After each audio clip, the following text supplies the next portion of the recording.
After my daughter was seriously injured in a car accident and suffered heavy bleeding, she was rushed to the hospital for emergency treatment. When it was time to sign the surgical consent form, the nurse suddenly snapped the medical file shut and pressed it down firmly. Hospital regulations state that only immediate family members can sign the surgical consent form. What proof do you have that you are the child's father? I was stunned. She is my biological daughter. Do I still need to prove it to you? The nurse retorted. Birth certificates can be forged. How do we know the child wasn't abducted by you? If you cannot prove it, we cannot proceed with the surgery. Seeing the nurse's self-righteous expression, I trembled with anger. I am signing the surgical consent form for my own biological daughter. Do I need to provide DNA evidence as well? She curled her lip. These are hospital regulations. We are being responsible for the patient. If you cannot prove the child is yours, we will report you to the police for child trafficking. After saying that, she actually called security to report it and loudly accused me of being a human trafficker. Report me to the police? I took out my police uniform from my bag and put it on. I'd show her what a split-second response was. Chapter 1. Just as my pen touched the surgery consent form, a hand pressed down on the paper. Hold on. Before the operation, we need to verify your identity as the guardian again. I handed over my documents. Alicia Grant walked to the computer and typed for a moment, then immediately frowned. The contact number registered in our system doesn't match the last 4 digits of the one you're using now. I changed my phone number last year, I explained, but my other information hasn't changed. That should match. An intern named Benjamin Winfrey quickly spoke up in my defense. Ms. Grant, we've already checked. The other information is correct. Alicia shot him a sharp look and cut him off. Shush, you're just an intern. What do you know about protocol? She turned back to me, her tone edged with impatience. Rules are rules. Any discrepancy must be clarified. Last time, we overlooked a mismatch in the records, and when something went wrong, all the blame landed on our nursing department. Can you take responsibility for that? I swallowed my anger and kept my voice steady. My daughter was treated here for pneumonia 3 years ago. You can check her medical records. My information is in there. Benjamin immediately pulled up the archived files, printed them out, and handed them to Alicia. Ms. Grant, here are the hospitalization records from 3 years ago. The guardian is Mr. Martin Lancer. The other information matches. I thought that would settle it.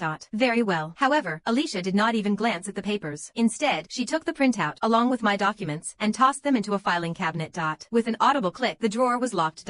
Benjamin froze. What are you doing, Ms. Grant? Unhurried, Alicia slipped the key into her pocket. According to hospital regulations, any documents under suspicion must be opened and verified in the presence of both security and the administrative office. She looked at me, the corner of her mouth curling into a faint, mocking smile. Unfortunately, they've both left for the day. Mr. Lancer, you'll have to wait. Around us, the other patients' families began whispering. What's going on? They won't let him sign? I heard the identity doesn't match. Maybe it's the wrong person. I stood there, feeling the blood drain from my body, inch by inch. That so-called high-risk contingency plan Alicia just cited was one I had personally proposed and refined for the police legal affairs department. It was meant to prevent malicious medical disputes, not to be used like this. Chapter 2. I never expected Alicia to use that rule against me. Just then, the operating room doors burst open. A nurse stuck her head out, panic written all over her face.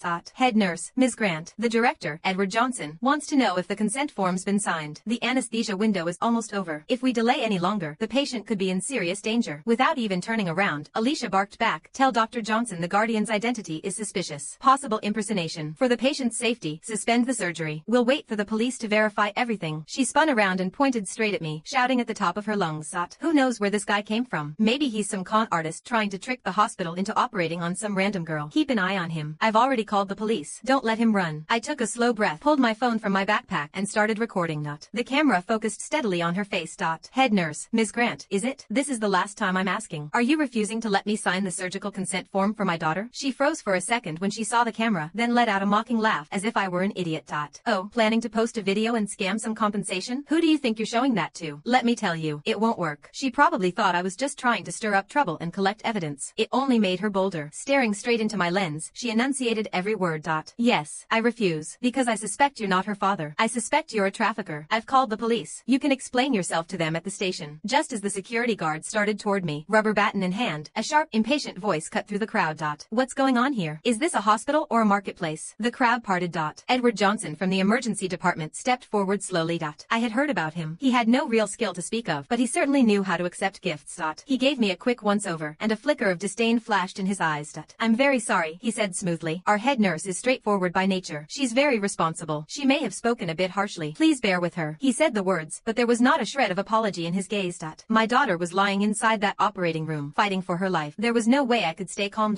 My daughter is in there waiting for surgery, yet your head nurse is calling me a trafficker and refusing to let me sign. Dr. Johnson, is this what you call being responsible? Edward put on a sympathetic sympathetic but helpless look and said, "Sir, please don't be upset. We do have our reasons. Our hospital recently introduced a brand new risk assessment system. In your case, it triggered a red alert. We have no choice. According to protocol, we must pause and verify before proceeding." I let out a humorless laugh. Verify? They might be able to afford the wait, but what about my daughter? What kind of absurd risk assessment system was this? Since when was there a policy that allowed you to watch